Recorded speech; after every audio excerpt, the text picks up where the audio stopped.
비교를 멈추고 나의 작은 일상에 집중해야 한다.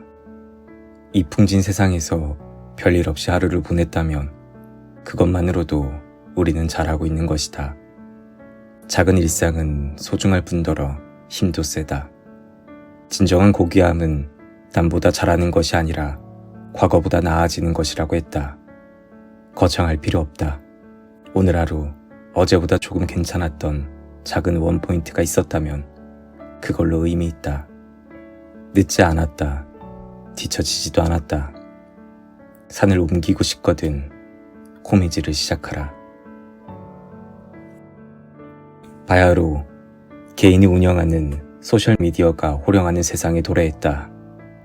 모든 사람이 걸어다니는 콘텐츠 기업이 된 지금 콘텐츠의 범람 속에서 사람들의 시선과 관심을 끌기 위해 콘텐츠는 점점 더 자극적으로 진화하는 중이다. 각종 소셜미디어를 통해 전달되는 지나친 자극을 무조건적으로 수용하는 태도를 경계하는 주의력이 필요하다. SNS는 우리에게 즐거움과 정보를 제공하지만 이를 과하게 받아들이면 정신적 피로를 초래하는 양날의 검임을 항상 유념해야 한다. 쾌락과 재미를 쫓고 완벽을 추구하게 만드는 SNS 세상 속에서 오히려 중요한 것은 온전한 나 자신과 나의 일상을 지키는 일일 테니 말이다. 옴니보어란 말이 있다. 옴니보어란 사전적으로는 잡식성이라는 의미이지만 파생적으로 여러 분야에 관심을 갖는다 라는 뜻도 함께 가지고 있다. 사회학적으로는 특정 문화에 얽매이지 않는 폭넓은 문화 취향을 가진 사람을 의미한다. 트렌드 코리아 2025는 여기서 한 걸음 더 나아가 주어진 고정관념에 얽매이지 않는 자신만의 소비 스타일을 가진 소비자를 옴니보어라고 칭하고자 한다. 옴니보어는 늘어난 기대 수명과 이로 인한 인구 구조의 변화, 순차적 인생 모형의 폐기 등 새로운 인생의 포트폴리오를 마주한 사람들의 모습을 반영한다. 역사상 가장 많은 세대가 공존하며 온라인을 통한 세대 간 교류가 활발해지는 것도 옴니보어의 등장 배경이다. 마케팅의 기본 중의 기본인 인구학적 기준에 의한 시장 세분화, 즉 세그먼트 개념이 뿌리부터 흔들리고 있다. 이제 가치 취향, 기분, 상황이라는 새로운 변수를 통한 개별적 접근이 필요하다. 폭넓은 세그먼트가 아니라 유효 시장의 핵심을 공략할 수 있는 무게중심을 가진 마이크로 세그먼트를 찾아야 한다. 개개인 또한 자신의 가능성을 제한하지 않는 퍼레니얼적 사고가 필요하다. 이뿐만이 아니다. 육아휴직을 신청한 50대 부장님, 스마트 스토어로 용돈을 버는 고등학생, 주말에 풋살 경기만 기다리는 30대 여성, 유튜브의 추천 제품을 구매하러 다이소에 가는 자산가, 자신이 속한 집단의 고정관념과는 전혀 다른 삶을 사는 이들이 늘어나고 있다. 연령, 성별, 직업 등을 통해 떠올리는 특정 집단의 전형성이 옅어진다는 말이기도 하다. 이제 나의 값을 한다거나 남성, 여성스럽다는 식의 수식어는 옛말이 됐다. 같은 취미를 공유하는 모임에 남녀노소가 모여서 서로 뭐뭐님이라는 호칭으로 교류하는 모습은 인구학적 특성보다 취향의 공유가 더 중요한 시대임을 보여준다. 가장 먼저 우리가 더 오래 살게 됐다는 점을 지적할 수 있다. 인간의 수명이 늘어나면서 한 개인의 일생을 바라보는 틀이 바뀌고 있다. 펜실베니아 대학교 와튼스쿨 국제경영학 교수 마우로 기에는 인생이 각 시기마다 적합한 생애 과업과 라이프 스타일이 존재한다고 여기는 순차적 인생 모형이 시대에 뒤처진 사고방식이 되었다고 주장한다. 오랫동안 인류는 삶을 4단계로 쪼개어 유년기에는 놀고 배우며 청년이 된 후에는 열심히 일하고 중년에 가족을 부양하고 노년에 은퇴하여 삶을 마감하는 생애 모형을 당연하게 여겨왔다. 하지만 인류가 건강하게 더 오래 살게 되면서 노년기가 비약적으로 길어졌다. 세계보건기구 WHO의 2019년 발표 자료에 따르면 대한민국의 건강수명, 즉 신체적, 정신적으로 문제없이 건강하게 살 것으로 기대되는 나이는 73세다. 65세의 은퇴라는 단어는 어색해진 시대가 온 것이다.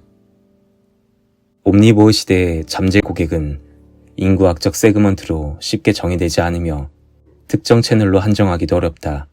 따라서 소비자의 행동 패턴을 예측하기 위해 라이프 스타일, 가치, 취향, 기분, 상황이라는 새로운 변수를 활용해 소비자를 면밀히 정의해야 한다. 한국 사회에서 이제 행복 담론이 바뀌고 있다. 행복해야 한다라는 믿음에서 한 걸음 비껴서서 너무 행복하지도 너무 불행하지도 않는 일상, 그저 무난하고 무탈하고 안온한 삶을 가치 있게 여기는 태도를 아주 보통의 하루, 줄여서 아보하라고 명명하고자 한다. 매일매일 전쟁을 치르는 것처럼 힘든 사회에서 오늘을 힘껏 살아낸 것만으로도 스스로 대견하지 않은가. 꼭 행복까지 이르지는 않더라도 말이다. 누군가는 보통의 하루에 집중하는 사람들에 대해 도전 정신이 없다거나 너무 지쳐서 그런 것이라는 평가를 내릴지도 모른다. 하지만 이들은 게으른 것도 탈진한 것도 아니다. 하루하루 열심히 살고자 하는 삶의 태도에는 변함이 없다. 아보아는 행복의 과시로 변질된 소확행에 대한 피로이자 반발이다. 작더라도 확실하게 행복을 추구하고 또 그것을 과시해야 한다는 강박이 오히려 행복을 방해하는 가장 큰 이유는 아니었을까. 사회, 경제적 양극화가 심해지며 계층 간의 격차가 더 견고해지고 있으며 자랑으로 가득한 소셜미디어가 우리의 일상을 지배한 지도 오래다. 무언가 더하지도 빼지도 않은 일상적인 소비가 우리가 숨 쉴 수 있는 안전지대인지도 모른다. 특별한 행복이 찾아오지 않았더라도 오늘은, 아주 보통의 오늘은 중요하다. 조금이라도 아팠던 경험이 있는 사람이라면 동의할 것이다. 등이 가려우면 손 넘겨 긁을 수 있고 피곤하면 따뜻한 물에 몸을 담가 목욕할 수 있는 단순한 일상이 별일 없이 아프지 않은 그 하루가 축복이라는 것을, 병상에 누워있으면 성공, 성취, 승리, 심지어 행복 등 우리가 소망하는 모든 것은 그 다음 문제다. 건강한 사람은 병이나 건강을 이야기하지 않고 부자는 돈에 대한 얘기를 하지 않듯이 불만이 없는 사람들은 굳이 행복을 묻지 않는다. 간절하게 행복을 추구한다는 것 자체가 아직 행복하지 않다는 반증이기도 하다. 영국의 유명한 전래 동화에서 유래한 골디락스라는 말이 있다. 너무 뜨겁지도 차갑지도 않은 딱 적당한 상태를 이르는 말이다. 지구가 생명체가 살 수 있는 행성이 된 것은 너무 뜨겁지도 너무 차갑지도 않은 골디락스 환경이기 때문이다. 어쩌면 행복도 그런 것이 아닐까.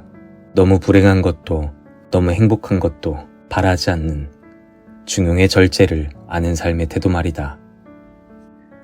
과거 한국은 단일민족이 단일 국가를 형성한 세계에 몇 안 되는 나라라는 고정관념 내지는 자부심이 있었다. 하지만 이제는 한국은 다문화 국가이다.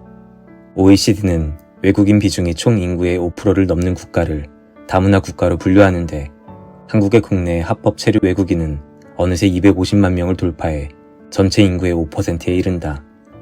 국내에는 점점 그 수가 늘어나는 외국인을 다양한 시장이 형성되며 경제적 효과도 커졌다. 이러한 변화를 사람, 문화, 시장으로 나눠 구체적으로 살펴본다. 충북 음성의 외국인 비율은 16%에 이른다. 6명 중 1명이 외국인이라는 것이다.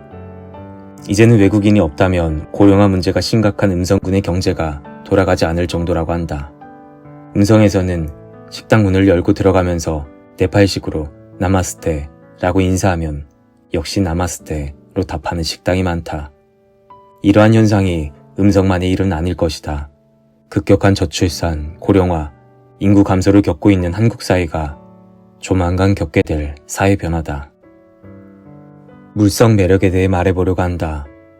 아이들은 더럽든 위험하든 가리지 않고 무엇이든 만지려고 하고 입에 넣으려고 한다. 물성을 느끼고자 하는 욕구는 인간의 기본적인 본능이다. 현생 인류가 등장한 지는 20만 년이 넘었지만 가상세계를 접한 지는 몇십 년도 되지 않았다. 물성 매력은 디지털과 AI로 대표되는 현대사회에서 물리적 실체를 갈망하는 본질로의 회귀를 의미한다. 향후 디지털, 가상, 언택트 경제가 발달할수록 그 반작용으로 물성 매력은 더욱 중요해질 것이다. 기후에 대해서 이야기해보자. 오늘날의 기후위기는 지구에 살아가는 모든 이들이 함께 해결해야 한다. 80억 명의 조별 과제라고도 불린다. 우리는 실로 엄청난 도전에 직면했지만 동시에 이미 많은 해결책을 알고 있기도 하다. 뜨거워진 지구에 맞서기 위해 소비자는 적극적인 기후행동을 실천하고 기업은 지속가능한 경영을 추구하며 사회는 기후 복지의 시대를 준비해야 한다. 다가오는 2025년 마지막 골든타임을 앞두고 달라진 지구에서 살아남기 위한 모두의 기후 감수성이 절실히 필요한 때다. 적자 생존에도 적용하는 자만이 살아남는다. 나약한 인류가 지구 전체를 호령할 수 있게 된 것은 환경 변화에 맞춰 끊임없이 진화해왔기 때문이었다. 비즈니스 영역에서도 마찬가지다. 현대처럼 변화무쌍한 생태계에서 공진화는 필수적인 선택이다. 이제 경쟁관계의 회사라고 해서 무조건 적대적으로 보는 이분법적 사고에 얽매이면 안 될 것이다. 서로 경쟁하면서도 과감하게 협력할 수 있는 열린 마인드가 무엇보다 필요하다. 혼자만 잘 살면 무슨 재민겨. 함께 성장하라. 이처럼 지금 도달 가능한 한 가지 목표를 세워 실천함으로써 나다움을 잃지 않는 자기개발의 새로운 패러다임을 원포인트업이라고 부르고자 한다. 원포인트업의 핵심 요소는 먼저 일반화된 성장 공식을 일률적으로 따르는 것이 아니라 각자 가장 나다운 토핑을 찾는 것이다. 또한 혁신을 통해 자신을 완전히 바꾸는 것이 아니라 오늘 실천 가능한 한 가지에 집중한다. 마지막으로 이러한 실천을 기록하고 공유하며 성취감을 고양시켜 서로에게 동기를 부여한다. 코로나 사태 이후 불확실성이 극에 달한 상황에서 사람들은 큰 리스크를 부담하기보다는 작은 개선에 만족하려고 한다. 안온하고 평안한 보통의 하루를 중시하는 시대적 분위기 속에서 놀라운 성장보다는 작은 루틴을 실천하는 것에 만족한다. 기업에서도 일반적인 기준에 의한 공채보다는 직무 중심의 특채가 자주 이루어지다 보니 획일적인 스펙 쌓기보다는 자신의 장점을 명확히 찾아 발전시키는 것이 중요한 시대가 됐다.